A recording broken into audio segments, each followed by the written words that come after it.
Some truths do not accuse. They endure in silence, waiting to be heard. This story begins with a glove, not lost, but left behind, and a past that refused to remain buried within the walls of Marbury House. Where are you tuning in from, and what time is it? Let me know in the comments. Come now. The frost has settled, the train is departing, and Holmes is about to speak the verdict that no court would ever dare utter. It was one of those London mornings when the air hung damp and unmoving, as though the city itself had paused to think. The fog, heavier than usual, pressed against the window panes of our Baker Street lodgings and dimmed the light to a sullen grey. Even the fire, though steady, seemed reluctant to give warmth. My friend, Sherlock Holmes, sat in his usual armchair, his long pale fingers delicately handling a pinch of ash upon a sheet of black velvet.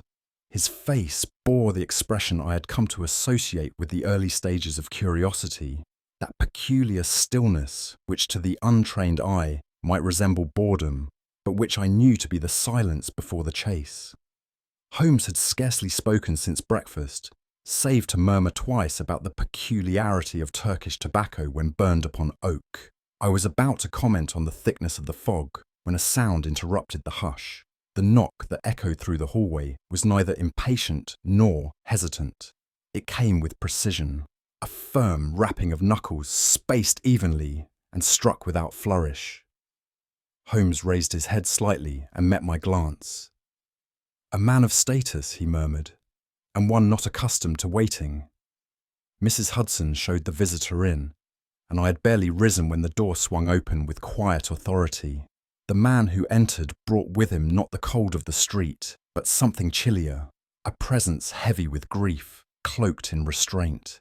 He was tall, angular, and moved with a rigidity that seemed born less of age than of discipline. His gloves were still in his hand. He had not paused to remove them in the hall. "You are Mr. Sherlock Holmes," he said. It was not a question. Holmes inclined his head. "And you, sir, have come with a matter that is both delicate and urgent." "I am Sir Giles Marbury of Hampstead," the man said, seating himself without invitation. "My daughter is dead." Even Holmes, who had heard the stark pronouncements of widows, clergymen and criminals without blinking, paused a moment before replying. "My condolences, Sir Giles. May I inquire under what circumstances?" The nobleman clasped his gloved hands in his lap. His face was the colour of parchment, and yet his voice bore no tremor.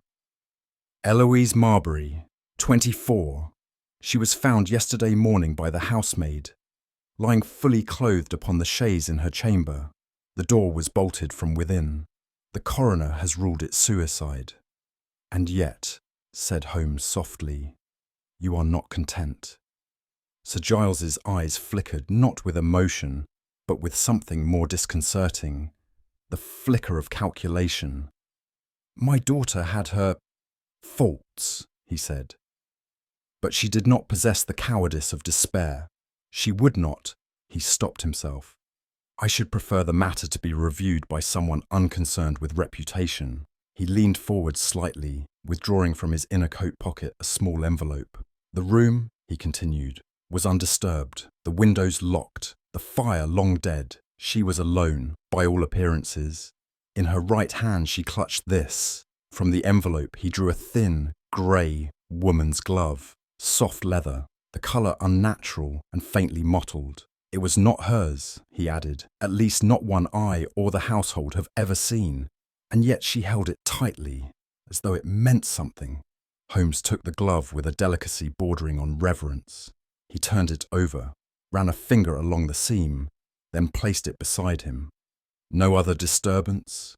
Holmes asked. "None," said Sir Giles. "The maid, Annette, insists the door was locked when she came with the morning tray. She fetched the footman, who forced it open.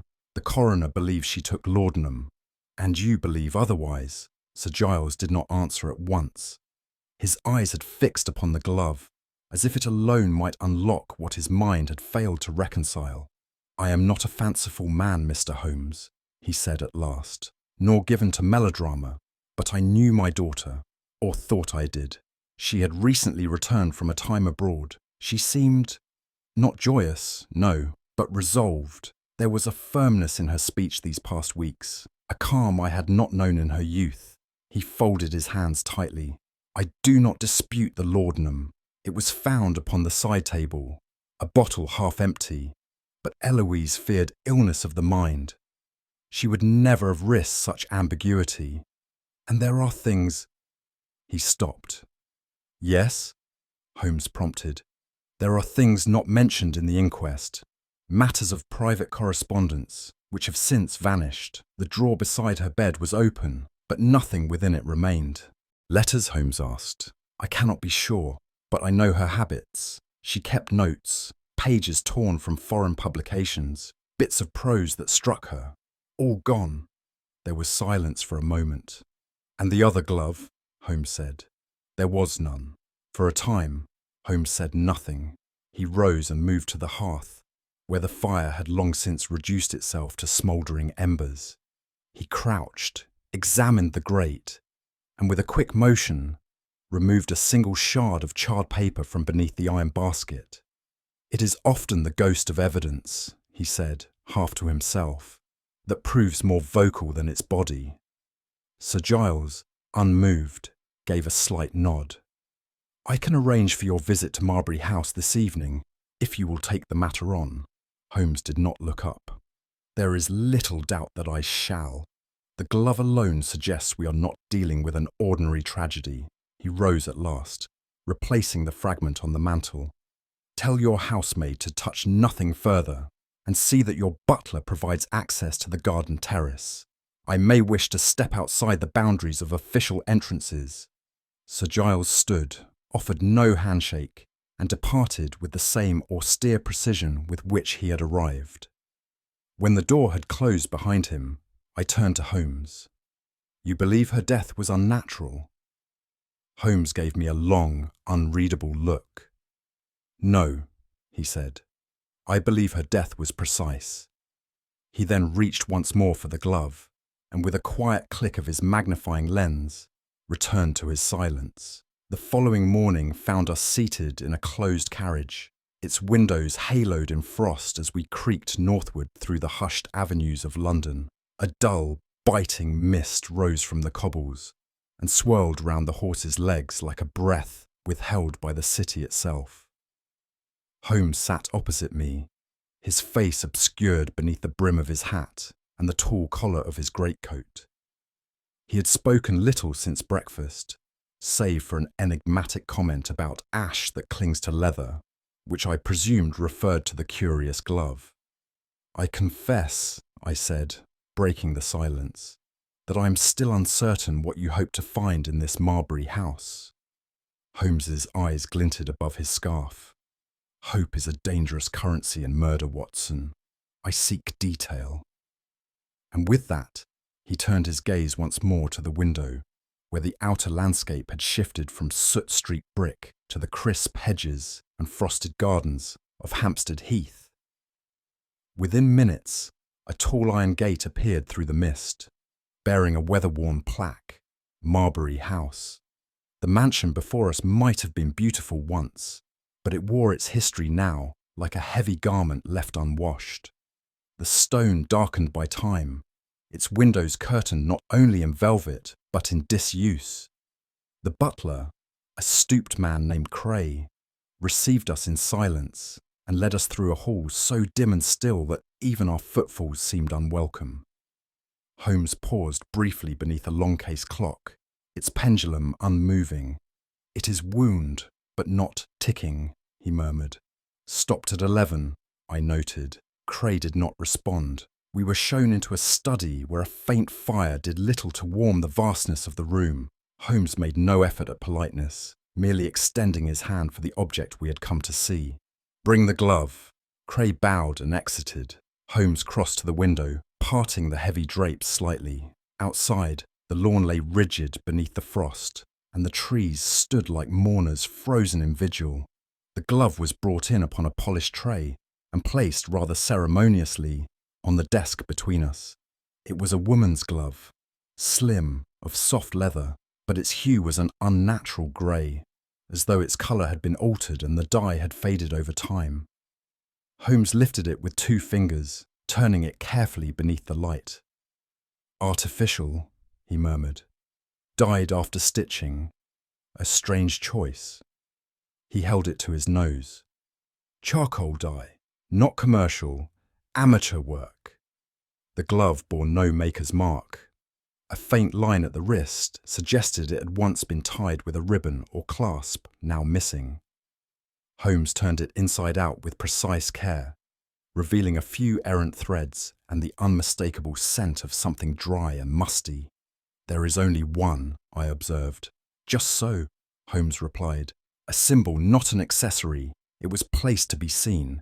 He pressed his thumb along the inner seam. "Someone wanted to say something with this," he added, and used silence to speak it. His fingers paused near the stitching. "Here," he said quietly. A single thread, nearly invisible to the eye, had been drawn tight, then re-looped. A poor repair, and oddly placed. Holmes ran his nail along the inside of the glove, then tapped the desk. "Dried residue, powdery, not tobacco, not ash." He scraped at it gently, collecting the speck beneath his fingernail. He held it to the light. Fine, white, crystalline, perhaps medicinal, but why hidden in a seam? Holmes laid the glove flat and stared at it a moment longer. "This was handled by someone uncertain of their message," he said, "or someone whose message had more than one audience." The room had grown colder, though the fire had not dimmed. The maid, Annette, was summoned. She was a girl of perhaps 20, with flaxen hair bound too tightly and fingers that never ceased fidgeting at the hem of her apron. She curtsied, her eyes flitting from Holmes to me and back again. "You were the one to find Miss Marbury?" Holmes asked gently. "Yes, sir. I brought her tray." Knocked 3 times, as always. She didn't answer. I waited, then fetched Mr. Cray. "The door was locked. From the inside, sir. We had to break it. And no one came to the house the evening before." Her hands twisted. "No, sir. No callers. Only the doctor earlier. Dr. Lyle. No packages. No, sir. No visitors seen from the upper windows." She hesitated. "No, sir. None that I saw." Holmes inclined his head slightly, as if thanking her without words, but I noted the way her eyes clung to the floor and how her hands would not still. Later, at Holmes's request, we were led through a side corridor to a rear parlour overlooking the garden. The French doors here were locked, but their inner handles bore faint smudges, and Holmes bent immediately to examine them. "The terrace?" he asked. Cray unlocked the doors and stepped aside. The garden beyond was crisp with frost, the grass stiff and unyielding. Yet upon one of the lower stone steps, just beyond the terrace balustrade, Holmes knelt and pressed his fingers into a faint mark. "Mud," he said, "and not old, not yet dried to the air. A pointed toe, female." He followed the pattern, faint, hesitant steps across the stone, then disappearing into the gravel path beyond. "Someone stood here," he murmured, "not for long, but long enough to doubt, and left before the house rose." He turned to me. "And yet Annette saw no one." "It may have been dark," I offered. Holmes did not reply. He remained crouched, the frost crackling beneath his boots as he studied the pattern once more. As we returned inside, I could not help but feel the weight of the house upon me. Marbury House was not loud in its mourning, nor even overtly sorrowful.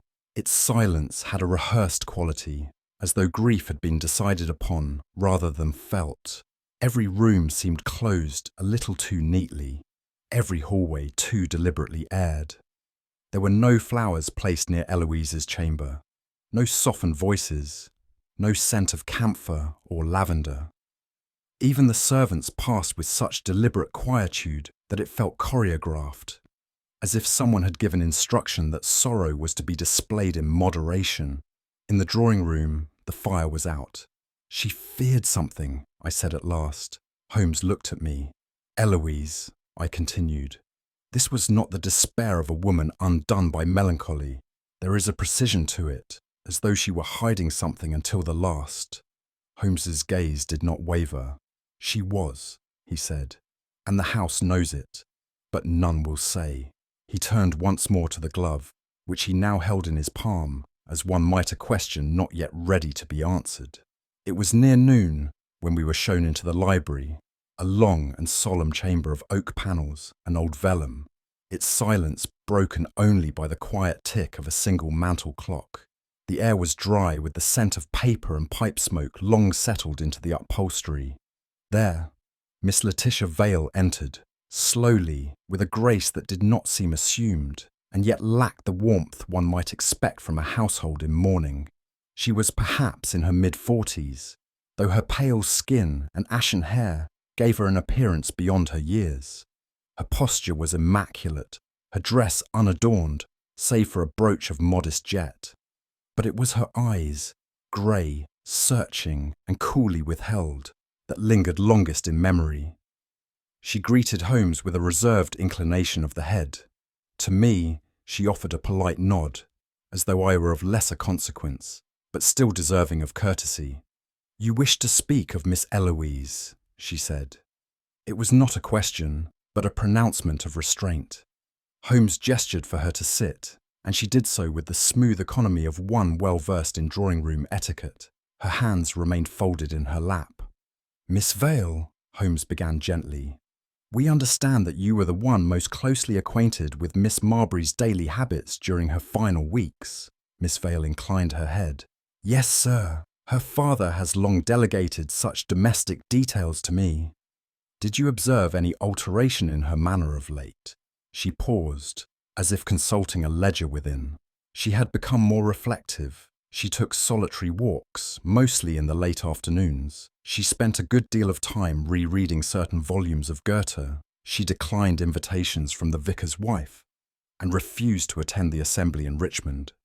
And in her conversation, she was quieter, though not entirely withdrawn. She often spoke of returning abroad, but I attributed such talk to restlessness.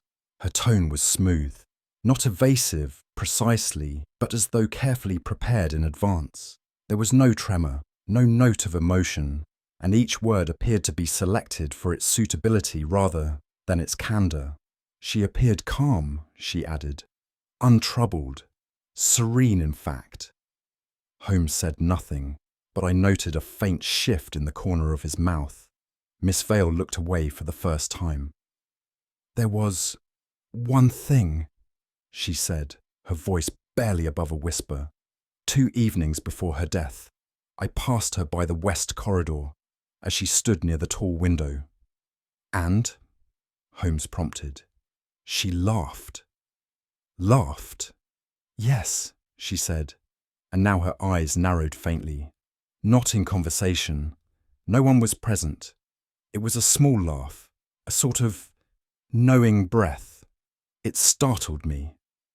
Holmes's gaze sharpened. "Was there mirth in it?" Miss Vale shook her head. "None at all." Holmes allowed a moment of silence before continuing.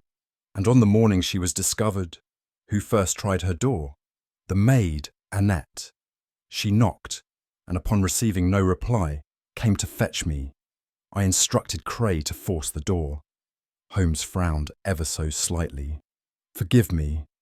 It is noted in Sir Giles's account that Cray broke the lock at 8, but the medical examiner placed the time of death between 5 and 6. Were there no sounds in the night?"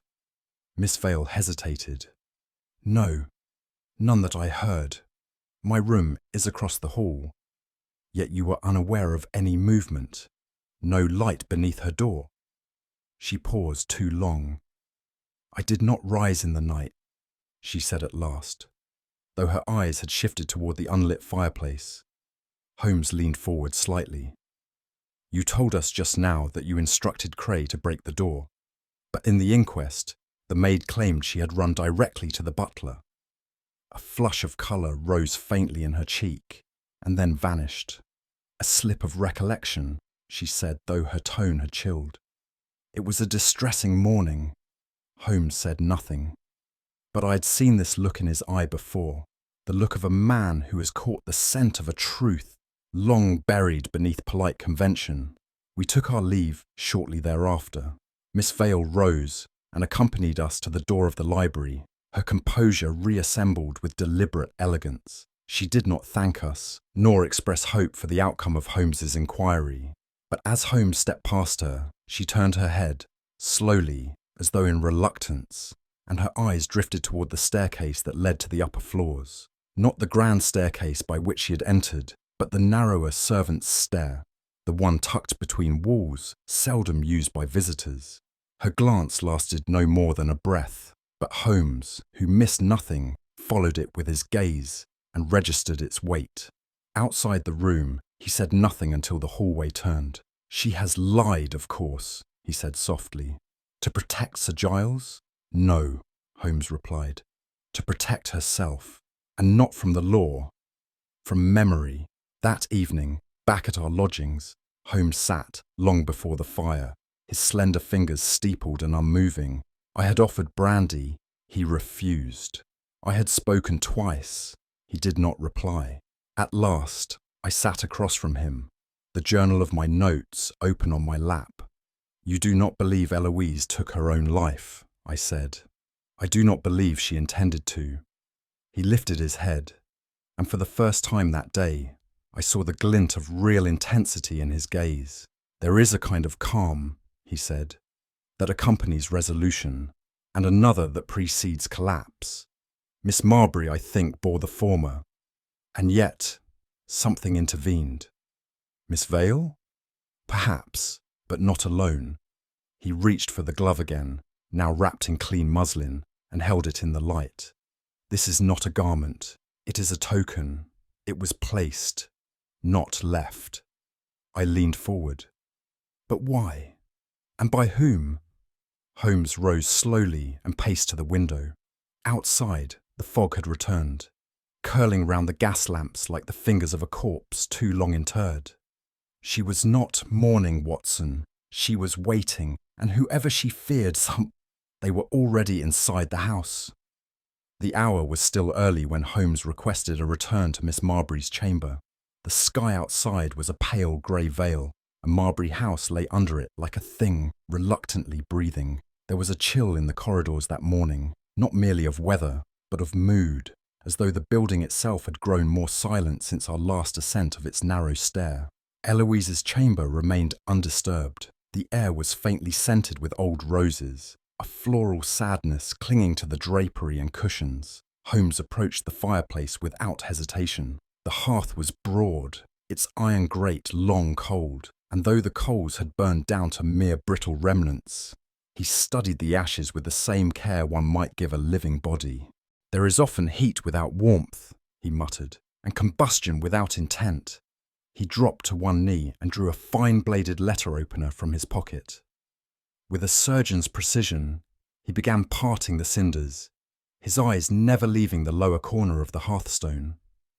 I stood by in silence, observing as Holmes brushed away a layer of fine white ash. A glint of something darker caught the light, not metal, but char. Slowly, he drew from beneath the grate a single scrap of paper, no larger than a calling card, its edges blackened and curling inward like petals of a burned rose. "Not fully consumed," he said softly, "an act of haste or interruption." He laid the fragment on the writing desk beside the cold lamp and examined it under his lens. The ink had blurred along the edges, but several words remained intact. Holmes turned it slightly in the light. "German paper," he noted. "Foreign watermark, irregular weave, hand-cut, likely torn from a longer page." There was a brief silence as we both regarded the relic. The handwriting was angular, educated, and unmistakably female. "The act of burning," Holmes said at length, "is often mistaken for concealment. More often it serves only to draw attention to what has gone." He turned the fragment toward me. Across its centre, a sentence had survived the fire. The sentence, though incomplete, leapt from the scorched page with unnerving clarity. "If he learns what I did in Vienna." The ink had resisted the flames where the paper had folded, preserved like a buried truth, reluctantly unearthed. Holmes did not speak for several moments. I could see in his posture that something in the phrase had realigned his view of the case, as though a painting, once admired from the wrong angle, had suddenly revealed its subject. "She had no brother," I said slowly, "nor lover, so far as we've been told." "Which tells us," Holmes murmured, "precisely nothing." He slipped the fragment into his notebook with careful hands. "This house trades in omission, Watson, not falsehood. The difference is subtle, but fatal." Holmes remained seated at the desk for a time, contemplating the ash-marked corner of the hearth as though it might still speak. Then, with a swift motion, he drew out a map of Vienna from his folio, one so heavily creased it had clearly seen prior use, and began comparing initials scribbled in the margin with what remained of the burnt letter's style. "It was addressed, I believe, not to a man, but about one," he said. "A shadow, not a correspondent." He tapped the map lightly. She feared the return of something from her past, not just memory, but consequence. I hesitated. Could it be connected to her time abroad? Holmes nodded. "Vienna is a city of masks, Watson. Music and deception share equal prominence there. Miss Marbury did not merely visit, she disappeared into it, and someone, it would seem, followed her out." He closed the map with a soft sigh. "The name is gone," he said, "but the threat it carried remains, and so we must look not for whom she loved, but whom she feared." We dined that afternoon with Sir Giles and his household, a tense and understated affair in the East Wing dining hall. Holmes spoke little, and Miss Vale not at all. I found myself seated beside Dr. Lisle, a man of clean collar, dry fingers, and the wary expression of one accustomed to authority, though rarely invited into confidence. During the soup course, Holmes made a passing reference to the grey glove, ostensibly casual, but with that precise detachment that masked intent. "It is a curious thing," he said, "how few people consider the symbolism of left versus right." Dr. Lisle, who had been engaged in slicing his bread, froze for a fraction of a second, then resumed, his fingers a shade too deliberate. "Symbolism," he said evenly, "an indulgence of literature, not science." "Indeed," Holmes replied smoothly, "and yet even medicine must note which hand trembles first." Dr. Lisle said nothing further, but I saw a tightening at the corner of his jaw that no symptom could mask. After luncheon, Holmes and I stepped onto the rear veranda, the garden now wet with thaw and silent as a gallery. He lit a cigarette and said without looking at me, "He knows more than he will admit." "Lisle?" Holmes nodded. "He is not the origin of the crime, but he stands near enough to feel the heat of it." "How do you know?" "He corrected me," Holmes said, exhaling a slow column of smoke. "When I spoke of the glove, I mentioned nothing of colour, and yet he replied with, 'The grey glove.'" I was silent. "Such specificity," Holmes continued, "betrays familiarity. Either he saw it before the maid discovered the body, or he had known of its existence already. And which do you suspect?" Holmes turned toward me at last. "I suspect, Watson, that we are dealing with a man who has been asked to forget something, and such requests often come from those one dare not refuse." That evening, as we returned to our rooms at Baker Street, Holmes sat before the fire with the glove unwrapped upon the table before him. The light caught the worn leather, and he traced its edge absently with one finger, like a man reading a forgotten language. "You asked earlier," he said, "who might have worn it, but that question assumes the glove was ever meant to be worn." I looked up from my notes. "You believe it was a message?" He nodded. "Or a relic, something retrieved, altered, and placed." "For whom?" "For Eloise." He turned the glove over, showing again the uneven stitching, the faint trace of ash at the seam. "This is not the residue of fire," he said. "It is older. It speaks of something burned before and remembered." I studied the expression on his face. It was neither pity nor triumph, only a deepening stillness. "It is not the wearer we must find," he said. "It is the person she feared would return wearing it." It was 2 days later when Holmes led me from Baker Street through the tangled veins of Clerkenwell, that district of quiet courtyards and time-stained brick where trades of every description persist under awnings and initials, and secrets hang in the air like the scent of oil and damp wool. We stopped at a narrow alley, no wider than a carriage shaft.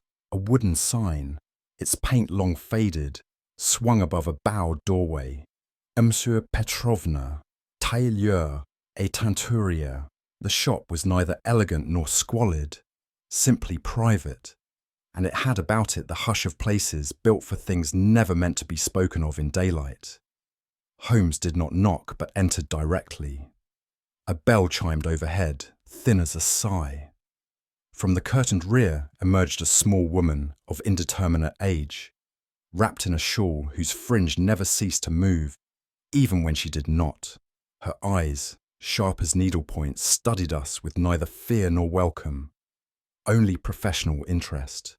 "Madame Petrovna," Holmes said, "I believe you may recall a certain glove." The seamstress stared at Holmes, then gave a brief nod and gestured toward the rear of the shop. We followed her into a room that smelled of dye, starch and camphor, a chamber lined with bolts of fabric and rows of gloves, hats and half-finished coats. "I work only for those who pay in advance," she said, her accent laced with Slavic and fatigue, "and those who ask no questions." Holmes smiled faintly, "Which is why your clients trust you." She gave a dry sound, neither quite laughter nor scorn. Then, without further prompting, she opened a wooden drawer and removed a bound notebook, the pages stiff with thumbed corners and dried ink. "She came at dusk," she said, "veiled, tall, very pale, spoke softly but not uncertainly, paid in sovereigns, not English." Her hands shook. Holmes leaned slightly forward. "What did she request?" "She brought 2 gloves, pale and worn. Said she wished them grey, like the dead. One was torn. I stitched it. I asked nothing." Holmes exchanged a brief glance with me. Then he said, "Did she return?" "Never." Holmes asked to see the record of the transaction, and she opened the ledger without reluctance. Her finger moved down the page until it stopped. "There," she said, 7 days before. The entry was brief but precise. Gloves, leather, pale, 1 repair, charcoal dye, client unknown, paid in coin, delivered by hand. Holmes made no comment. He simply traced the line with a finger and closed the book. "Did she leave anything behind?" he asked. "A scent," said Madame Petrovna, "and something else. She kept her left hand gloved the entire time," the seamstress said slowly, "even while the right was bare. That hand was bandaged. I saw a corner of gauze beneath the glove." Holmes's brows lifted slightly. "And a scent, you say?" "Yes," she said. "Not perfume. Something deeper, bitter, green." Holmes turned toward me. "Absinthe," he murmured. "A strange indulgence for a woman," I observed. "Not in Paris," he replied. "Nor in Vienna, for that matter. The drink is a friend of those who flee memory." He turned back to the seamstress. "You are certain of the smell?" She nodded once. "As certain as I am that she was not the first to dye something to match a grave." Madame Petrovna tilted her head toward the door. "She left by cab, waited outside, not inside.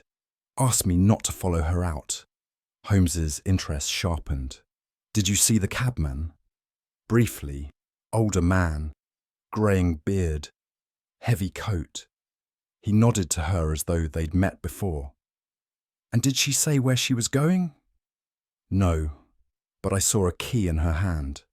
Small, brass. She had somewhere she did not wish to name." Holmes inclined his head. Would you recognize the driver again? She shrugged. Perhaps, but more likely, he would remember me. We lost little time in tracing the cab. Holmes's inquiries took us to a stable yard near Smithfield, where a small cluster of handsome drivers played cards beside the fire. After some careful questioning, and a sovereign placed with strategic humility, one cabman recalled the fare. Foreign lady, quiet as a nun, wore gloves and smelled like medicine. He rifled through his weather-stained logbook and produced a date. Dropped her near Oakley Street, Chelsea. No number, Holmes asked. She got out near a row of houses all the same. Had a latchkey, though. Let herself in. Alone? Yes, sir. Didn't look back. We reached Oakley Street by early evening. The fog had returned, thick and sour sweet with chimney soot. Holmes stopped before a modest boarding house. Neat, narrow, and entirely unremarkable. He knocked once, firmly. After a pause, the door opened just a crack. A woman of uncertain years peered through, her hair dishevelled, her eyes wide and fluttering with doubt. Yes? Holmes introduced himself gently. At the mention of a veiled foreign lady, her face changed. She was here, took the upper room, quiet as a breath, always paid on time, said her name was Marie, never used the parlour, came and went like smoke. When did she leave? 2 days ago, before dawn. Did she say why? No, but she left the key under the stairs and a note that said, Merci, that's all. Holmes offered a short bow. She won't return, the landlady whispered. Some don't. Holmes's face remained unreadable, but I saw in his eyes the confirmation of a truth long suspected, that this case, quiet and deathless though it seemed, was now chasing shadows already fading into the night. It was mid-morning at Baker Street when the knock came, brisk, familiar, and devoid of ceremony. Mrs. Hudson announced Inspector Lestrade with that slight lift of the eyebrow she reserved for members of the yard, whom she viewed as bringers of unnecessary boots and reluctant apologies. Lestrade entered with his usual air of restrained bustle, though there was a curious twist to his mouth that hinted at something peculiar. Holmes, he said, placing a square parcel on the table. This arrived at Scotland Yard late last evening. No sender, no seal. Addressed in a hand we don't recognise, and only to you. Holmes, without rising from his chair, leaned forward and examined the wrapping. It was a plain brown paper, tied with cheap twine and spotted with what might have been soot or damp. He untied the knot with care and unfolded the wrapping, revealing a box of ordinary pine. Inside, cushioned in layers of tissue, lay a single object. I drew in my breath. It was a glove, grey, worn, unmistakably familiar. Holmes lifted the glove delicately from its wrappings and laid it beside its twin, the one we had taken from Eloise Marbury's chamber. The resemblance was perfect in size and cut, though not in condition. This one bore scratches along the palm and small dark indentations near the fingers. It completes the set, I said. Holmes nodded, though his expression did not alter. His eyes were fixed upon the new glove with the stillness of a man looking through, rather than at, the object. Twins, yes, he murmured, but like so many pairs, they have led separate lives. He turned the second glove inside out. The lining, though similarly dyed, showed wear patterns reversed from its mate, a left-hand glove. The stitching, too, was slightly rougher along the base, suggesting it had been altered more recently. What is more curious, Holmes added, is not that it was sent, but that it was sent now. Holmes adjusted the lamp and brought the glove under its beam. His lens hovered just above the seam at the wrist, and I saw his brow knit slightly. There, he said softly, near the edge, faint, irregular, was a greenish hue, barely perceptible, almost washed into the leather. Holmes brought it to his nose and inhaled with the faintest frown. Earth and something bitter, not mould, something powdered, perhaps crushed. He dabbed the patch with a dry cloth, then examined the residue it left behind. It is not ink, he said.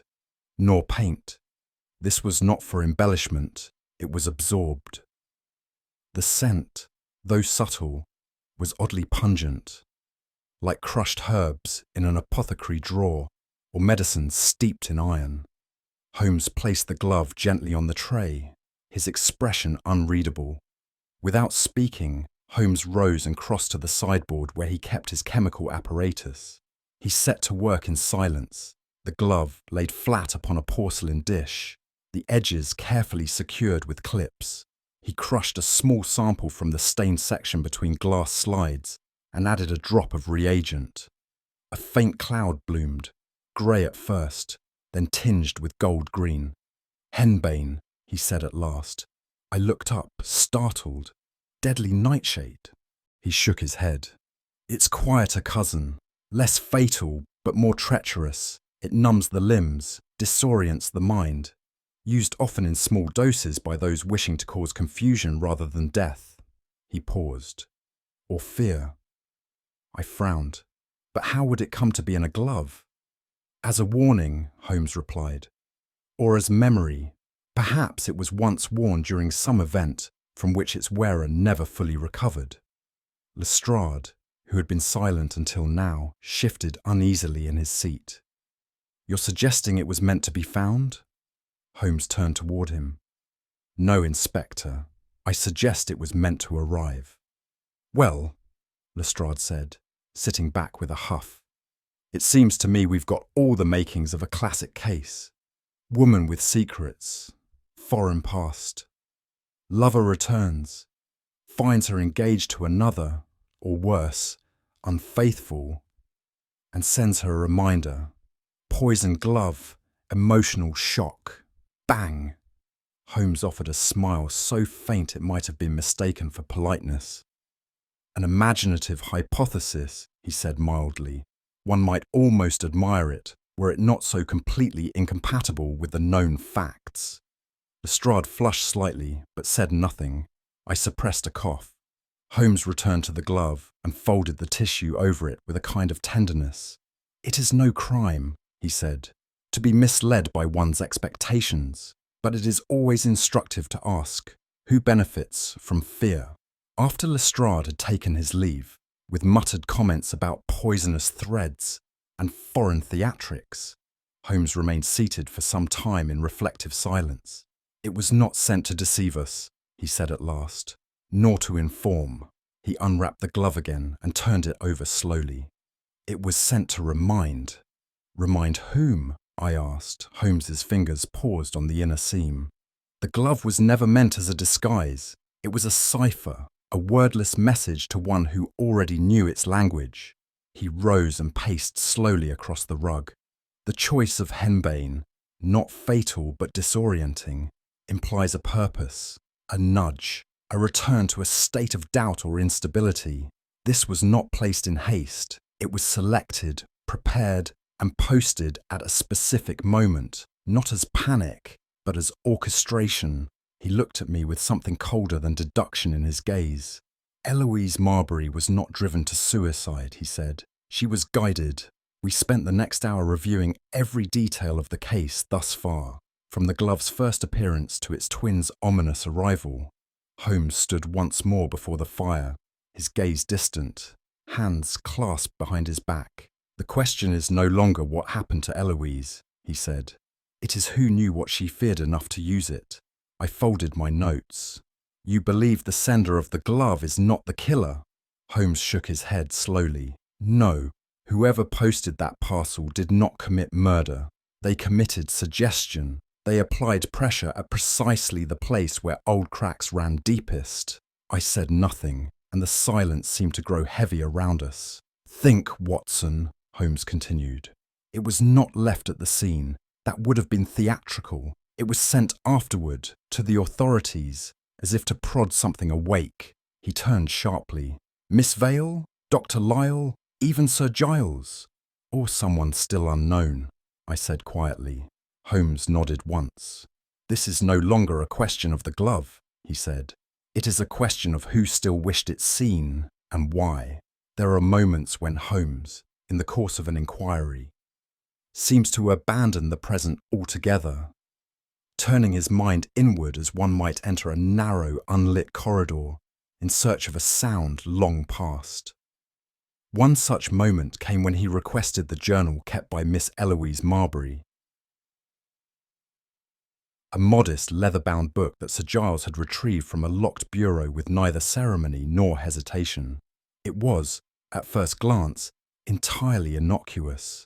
Passages copied from Browning, fragments of German verse, quotations from Goethe, and the occasional remark on the changing light in Hampstead. But Holmes, ever alert to the significance of what was not said, examined not the text but the absences, gaps between pages, the binding's subtle swell, and, at the book's centre, a torn leaf that had left behind only the tip of a word.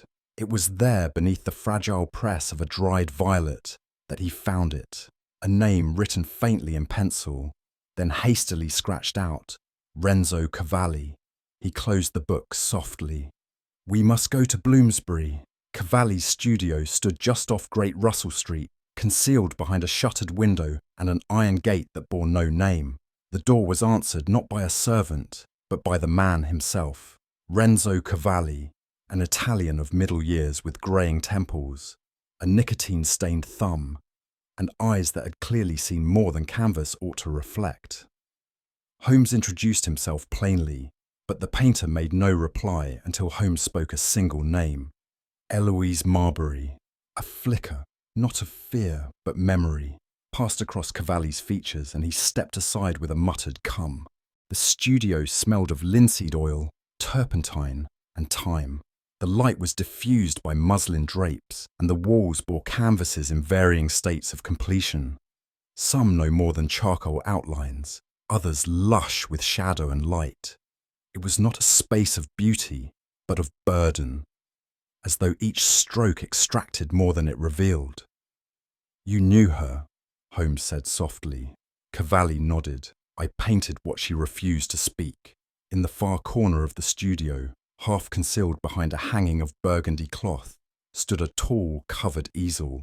Cavalli approached it slowly, not reverently, but with something that bordered on resignation. She asked that it not be shown, he said, not until she gave permission. And did she? Holmes asked. The painter hesitated, then drew back the cloth. The portrait was incomplete, yet unmistakably her. The likeness was rendered with painful exactitude. Eloise seated, turned slightly away, her face in three-quarter profile. Her eyes were lowered, not modestly, but in refusal. Her lips were parted as if she had begun a confession she would never finish. The brushwork was meticulous, but there was something unnerving in the silence of the image, as though the figure, while still, was listening for footsteps behind her. Holmes stepped forward, his gaze narrowing. She gave you the glove. Cavalli's brow furrowed. Yes, she insisted. I offered to paint her for nothing, Cavalli continued. It was not the first time I had done such a thing for a woman in grief, but she would not have it. And so she paid you with the glove? He nodded. Not the pair, only one. She took it from her reticule and handed it to me as though it were a relic. She said it was part of a debt long overdue. I didn't understand the phrase. I still don't. Holmes said nothing. He lifted the drape once more and studied the portrait again. She asked that it remain unfinished. No, Cavalli replied. I stopped painting of my own accord. Why? The painter looked away. I no longer knew what she wanted to become. We spoke further, and Cavalli told us what little he could. Eloise had come to him first in early spring, unannounced, veiled, and reticent. She had not given her real name, but asked simply, "Do you paint women who are not proud?" I told her I paint what I see, he said. She nodded as if that were a kind of permission. She had come to the studio once a week, never at the same hour, always alone. She refused tea, declined to sit when others might be present, and never stayed beyond an hour. She always looked over her shoulder, Cavalli said, even indoors, as though she expected someone to follow her in. And did anyone? Holmes asked. No, Cavalli said, after a pause. but I am not convinced that meant she was wrong. Holmes's questions were sparse, but precise, as though he were now confirming rather than discovering. Cavalli, too, seemed to sense the direction of our inquiry, for he said at last, "There was one moment, only once. I'd asked her to lift her chin. The pose required it. But she refused. She said her neck felt cold." He paused. "She told me she had received a letter, a short one, unsigned, sent to the house, not to her directly." "What did it say?" Holmes asked. Cavalli's voice lowered. "Only 4 words. Do you remember Vienna?" He exhaled softly. She would not speak of it. She said only that she feared not a person, but a place, or rather what followed her from it. Did she ever speak of guilt? Only obliquely. She once said, "There are debts that die unpaid." I thought her poetic, but now I wonder if she meant it quite literally. Holmes made a note in his pocketbook. "Fear is a sharper sculptor than regret," he said. Before we departed, Holmes approached the portrait once more and studied it with a careful, analytical gaze. He did not view it as a piece of art, I realized, but as testimony. He leaned forward slightly, squinting at the lower corner. "There is no name," he said. "I had not yet signed it," Cavalli replied. "She never told me what name to use." Holmes nodded. "A fitting absence." Then, pointing to the lower right of the canvas, "And here, the hand is incomplete. The fingers, half-formed, extended just beyond the line of the arm, as though reaching for something lost." "I had begun it," Cavalli said, almost apologetically. "But I could not finish. She changed her pose midway through, said it felt unnatural, as though the hand did not belong to her." Holmes stood in silence. "The missing hand," he said at last. "Not erased, merely unspoken." As we stepped out into the dusky air of Bloomsbury, Holmes's voice came quiet at my side. "She paid for her silence with a symbol," he murmured. "And the portrait she left behind is not of her face, but of her fear." It was a wet and wind-broken morning when I found Holmes standing before the tall bookcase in our Baker Street sitting room, his lean frame half obscured by shadows cast from the fire.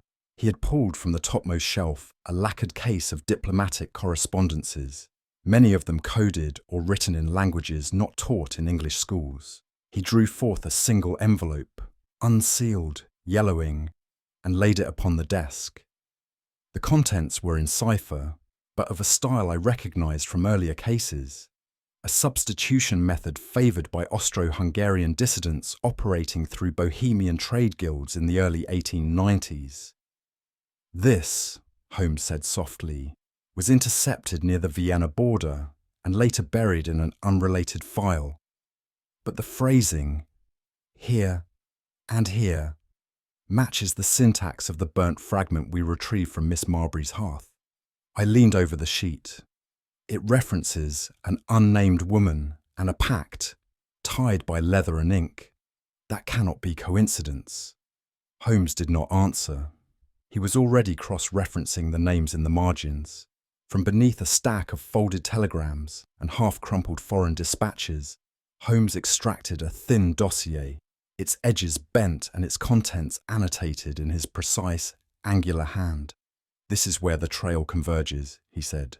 "Not in England, nor in Eloise's parlour, but across the Danube, in the name Emil Hartz." He turned the pages with deliberate care. A former radical, expelled from the Viennese Anarcho-Socialist League in 1889, blackmail suspected but never proven. He vanished from public notice until, that is, reports surfaced of his dealings with certain wives and daughters of the Austrian elite. He tapped a line under a consular note. "Hartz believed to hold written material of a compromising nature, romantic, financial, or ideological. It appears Miss Marbury was not simply acquainted with this man," Holmes said. "She was entangled." He closed the file. "Vienna did not leave her, Watson. It followed her." We sat in silence for some time after Holmes shared the final revelation. and it was only when the fire had fallen to embers that he spoke again, this time without irony, and with the air of a man lifting a veil not from a case, but from a person. "She was married to him," Holmes said. "To Hart's?" He nodded. "Briefly, in a registry office on the edge of the Leopoldstadt district, under a false name, Elena Mauer. The license was never filed through official channels. He used it not as a bond, but as a lever." I felt a chill, though the room was warm. "Does Sir Giles know?" "No," Holmes said, "and neither did she intend him to. It is not the disgrace she feared. It is the return." "Of the marriage? Of the man?" I stared at the empty hearth. She must have lived every day beneath that shadow. Holmes gave a quiet nod. "Not all chains are visible, Watson. Some are stitched into gloves and left beside bodies, as warnings long after the jailer is gone." The following day, Holmes received word from a foreign contact in the Trieste consulate. We met in the morning over tea and a sheaf of clipped foreign newspapers, their ink-smudged columns recounting a nameless corpse found in a harbour warehouse nearly a year prior. The body riddled with bullets, the pockets turned out, and no identification save a letter in Italian, unsigned. "It is him," Holmes said. "The description matches, and the pattern of disappearance fits the rhythm of Hart's vanishing acts." Only this time, he did not resurface. There were other confirming details. The age, the height, the scar above the brow noted in an earlier police sketch. Yet among the items not recovered was a detail Holmes found most curious. "He was known," he said, "to carry a glove, not for fashion, for recognition. A peculiar calling card among certain political exiles. One glove, always grey, always left hand. But it wasn't found." "No," Holmes said, "which means either it was taken or sent." I saw the conclusion form in his eyes before he gave it voice. He never left her past. He became it. We returned to the study that evening, and Holmes laid both gloves before him once more. He studied them not with a criminologist's eye, but with the restraint of a man passing grief.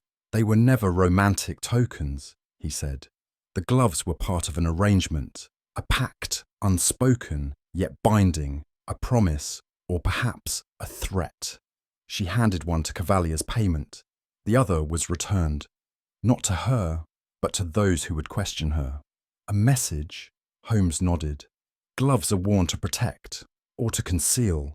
In this case, they did both, until they were used to reveal." Later, over the quiet clink of my teacup, we spoke of Eloise, not as victim, but as architect of her own entanglement. "She feared exposure," I said. Holmes agreed, but not merely in the social sense. Hart's had power over her, not by strength, but through memory. He did not threaten to hurt her. He threatened to remember her, to summon her past, to place it in front of her, in glove or ink, at moments of peace. I thought again of the laughter described by Miss Vale, the private, mirthless laugh of a woman whose sanctuary had been breached. "Blackmail," I said quietly. "Of a sort," Holmes replied, "but not for money, for control." He lifted the portrait photograph Cavalli had allowed him to copy, the one with the half-finished hand. "She never escaped him, not fully." It was nearly midnight when Holmes returned to the window, the gaslight casting thin reflections on the pane. Outside, London dozed beneath fog, unaware of the story that had reached its quiet crescendo in a chamber lined with books and shadows. "Hart's is dead," I said. The threat ended. Holmes did not turn. "No, Watson, his life ended, but the fear remained. Miss Marbury died not because he acted, but because she believed he might." He spoke now, not as a detective, but as something softer, an observer of frailty, not fault. She spent years believing her past would come for her, and someone, perhaps Miss Vale, perhaps another, ensured that it did, even in his absence. I rose and stood beside him. "Then the glove?" Holmes nodded. Was not a weapon, but a whisper, and it whispered too loudly. The morning was grey, with a hard frost, when Holmes requested that Miss Beatrice Vale attend him in the study at Marbury House. He did not phrase it as a demand. Indeed, there was no overt hostility in his manner, yet his voice bore that particular gravity which rendered refusal almost unimaginable. The butler, unused to such directives, blinked and withdrew with the air of one lighting the fuse of a concealed device. Miss Vale entered some minutes later, dressed in a high-collared grey gown and carrying no gloves, as though the very mention of them might sear her fingers. She regarded Holmes with composed civility, though the line of her jaw betrayed some internal strain. "You wish to speak with me, Mr. Holmes?" He inclined his head, gesturing to a chair. His eyes, though sharp, did not accuse, but they saw everything, down to the tight clasp of her hands in her lap. "Only a few questions, Miss Vale, if you would indulge me." Holmes did not begin with gloves, or letters, or the locked drawer in Eloise's room. Instead, he folded his long hands together and asked, with the mild detachment of a man inquiring after the weather, "Have you ever been to Vienna?"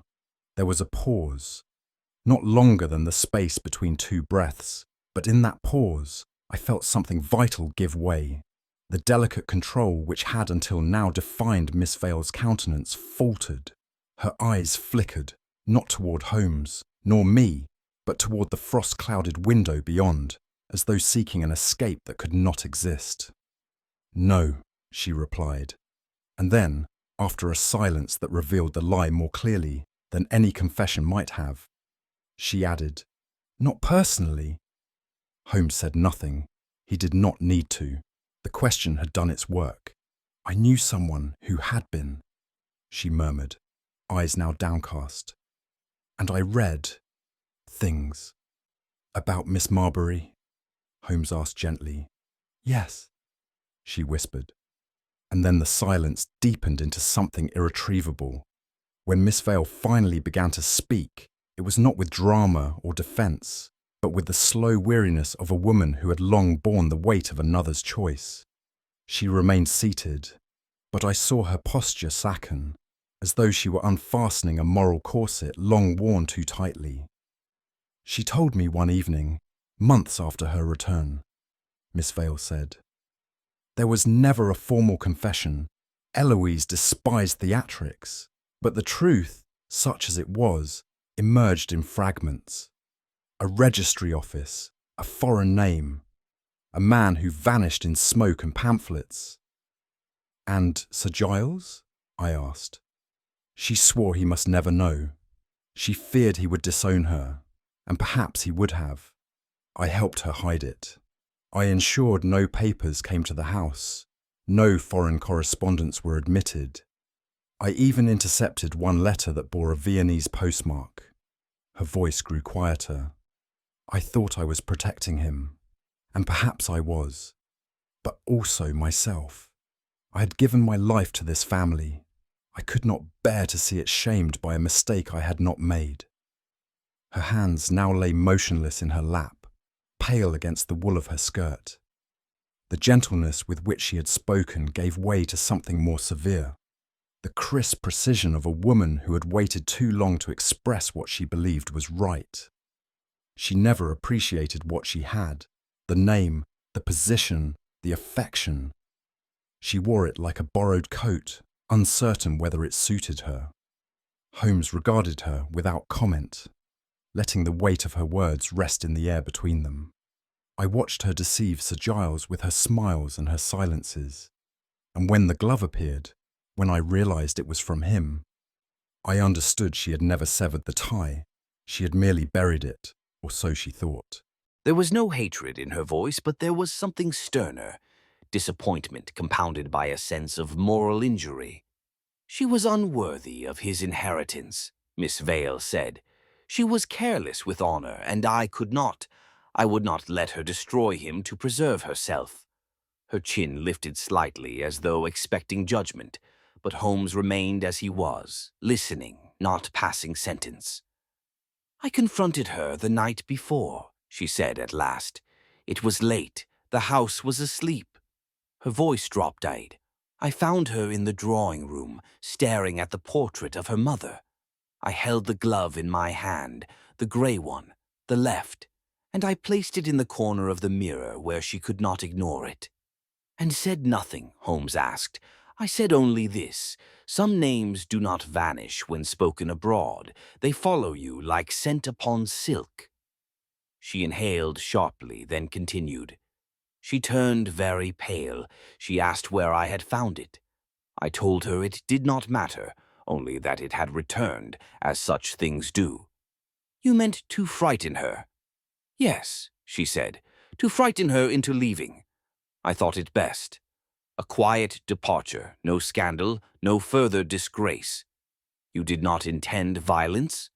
No, she said, and her eyes flickered with something that may once have been certainty. But she looked at me as though I had killed something already. She did not deny the act, nor seek to embellish it with nobility. Her account was plain, spoken with the slow gravity of one who had replayed the moment many times in the theater of her conscience. I never struck her. I never raised a hand. I left her there with the glove and her silence. Holmes leaned forward slightly. Miss Vale, the law is often concerned with action, but the soul is burdened by effect. It is not always the bullet that condemns a man, but the breath that drew it. She flinched, not visibly, but inwardly, with the smallest collapse of her shoulders. I frightened her, she said. That much I admit. But I believed, truly, that she would rise early, pack her things, and leave quietly. She was proud, and frightened women do not linger. She did not linger, Holmes said, but neither did she escape. The silence that followed was not accusatory. It was funereal. The light that morning was pale and wintry, spilling through the tall windows of Marbury House like the memory of something once warm. Miss Vale sat alone now, hands clasped, her eyes not wet, but hollow, as though the weeping had taken place years before, and only the shadow remained. There will be no charge, Holmes said quietly. No court would call this murder. She made no reply. But conscience, he added, is not bound by statutes. She looked up then, and something in her expression, not grief, but the exhaustion of having told the truth, passed between us like a farewell. Holmes rose, offering no comfort, only a final nod of acknowledgement. We stepped from the room and closed the door behind us. The air in the corridor was cold, and as we passed the chamber that had once belonged to Eloise Marbury, I could not help but note that it, too, stood in silence. The silence not of secrets, but of those secrets no longer whispered and no longer denied. Sir Giles Marbury received us that afternoon in the smaller of the estate's two libraries, a room seldom used, its windows facing north and its air tinged with the slight odor of old vellum and tobacco past. He stood when we entered, his manner courteous yet cold, as though preparing himself for a report he would neither solicit nor refute. Holmes declined the offer of a chair and instead remained standing, hands clasped loosely behind his back, his voice low but unwavering. He did not soften the account. With the same precision he might apply to a case of forged railway bonds or an embassy theft. He laid bare the sequence of discoveries. The history of Eloise's marriage, the identity of hearts, the reappearance of the glove, and the chain of psychological pressures which, once set in motion, had led inexorably toward that fatal night. He spared no detail, but rendered no judgment. It was not pity he withheld, but finality, and in doing so he left the weight of moral reckoning to rest solely where it belonged, within the walls of Marbury House. Holmes concluded with a phrase so quiet I feared Sir Giles might not catch it. She carried more than a glove, Sir Giles. She carried memory, and memory, when left unattended, corrodes like salt on silver. He turned toward the fire then, as if addressing it rather than the man whose life had unknowingly tangled with a foreign secret. The glove, he continued, was no mere relic of a romantic entanglement. It was a cipher, a wordless message from her past, one that threatened not only scandal, but the collapse of the fragile identity she had built for herself here. He did not speak of love, for there was no evidence of it, not in the letters nor in the grim history of hearts. Rather, he spoke of fear, of the coercive power of past silence, of the slow, suffocating pressure of a secret one cannot undo. She was not fleeing punishment, Holmes said finally. She was fleeing repetition. Sir Giles said nothing. Throughout Holmes's account, Sir Giles remained as still as the portrait above the hearth, a man carved of conviction and long years of restraint. But I, who had studied men in their hours of fever and convalescence, knew what to seek in the margins of expression. His hands, though clasped before him, had turned white at the knuckles. His gaze, though ostensibly fixed on Holmes, shifted, just once, to the small portrait of Eloise that hung near the windows. It was a simple likeness, painted when she was a girl of 16. There was no defiance in her eyes then, only a certain wistfulness. And in that single glance I saw it, not collapse, not protest, but fracture, the kind that begins silently and leaves no immediate ruin, but which alters the foundation all the same. When Holmes ceased speaking, Sir Giles merely inclined his head. "I thank you," he said. "That will be sufficient." There was no discussion of charges, no mention of police, no summons for Miss Vale. Sir Giles stood by the hearth, his silhouette outlined by the gathering dusk, and after a moment's pause he simply stated, "There will be no action taken." Holmes, ever attuned to the unsaid, made no objection. "It is not for the courts," Sir Giles added, as if to himself. "It is internal." He moved then to the door and opened it himself, a gesture that carried more finality than any dismissal. He did not bow. He did not look at us again. The closing of the library door behind us was soft, but it echoed. We passed no one in the corridors. The stillness of the house was complete. Not the hush of secrecy, but the quietude that follows revelation, the end of the storm, when the wreckage begins to settle and each object seems in the wrong place, however unchanged. We left Marbury House as the afternoon light dimmed across the moorland. A soft frost clung to the windows of the brougham that carried us back to the station, and the trees, bare and unmoving, appeared like figures in silent procession. Holmes did not speak for some time. He sat with his chin lowered slightly, his eyes focused not on the landscape, but on some invisible pattern only he perceived. A pattern of motive and fear, of concealment long sustained, and of a guilt never meant to be lethal. I glanced once back at the upper windows of the house, but saw only the blank reflection of the sky. No faces, no motion, only the knowledge that something irrevocable had transpired within, and that its consequences, though hidden from public view, would persist. When we reached the platform, Holmes stepped down without assistance, his coat dusted faintly with frost. He looked up once at the darkening sky. "Come, Watson," he murmured. "London awaits." The train's compartment was nearly empty, and as the countryside slipped past in ribbons of dusk and steam, Holmes sat opposite me with the same withdrawn composure he wore when awaiting the final move of a chess match already won. At length he spoke, not loudly, but with the tone of a man addressing no one in particular. "There are crimes, Watson, that the law cannot touch, not because they are too subtle, but because they pass through the heart, not the hand." I made no reply. There was nothing to challenge in the truth of his words. "It is a misconception," he went on, "that guilt demands punishment. More often it demands silence.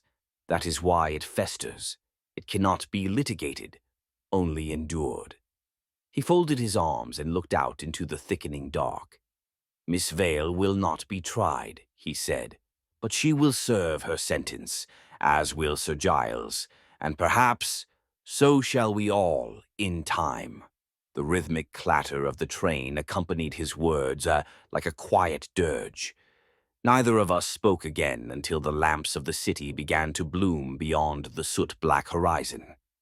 As the cab rolled through the gas-lit streets of Marylebone and into Baker Street proper, I noted that Holmes had brought with him only one object from the case, a single gray glove folded with almost reverent care in a slip of brown paper. He did not place it with the others, nor catalogue it among his archives. Instead, he set it on the desk and looked at it for a long time. There was no sentiment in his expression, only comprehension, of the kind that weighs more heavily than grief. He reached for the Marbury case file, now thick with sketches, telegrams, and clippings, and closed it with finality. He did not label it. "Some truths," he said, "arrive late, and they do not redeem, they simply clarify." I stood then, uncertain whether to speak, but he waved me off with that familiar flick of the hand which signaled his desire for solitude. As I descended the stairs to the street, I glanced once more toward the study door, left slightly ajar. Beyond it the glove remained untouched, pale against the darkness, like a relic of a fire long extinguished, but I knew better. Ashes do not vanish, they drift. As the train neared Paddington, Holmes sat with fingers steepled beneath his chin, his gaze fixed not upon the passing countryside, but on some distant reckoning known only to him. "She did not strike a blow, Watson," he murmured at last, "but she lit the fire that consumed the girl. Guilt, you see, need not soil the hands to blacken the soul." I made no reply. There was little to add. The truth had surfaced, not in courts or confessionals, but in the quiet undoing of lives touched by fear, pride, and secrets wrapped in silk and ash. Holmes glanced at the glove resting in the case file, then closed the lid gently. "Some crimes," he added, "are not punished by law, but by memory." What do you think? Was Miss Vale's greatest cruelty the threat she made, or the silence she kept?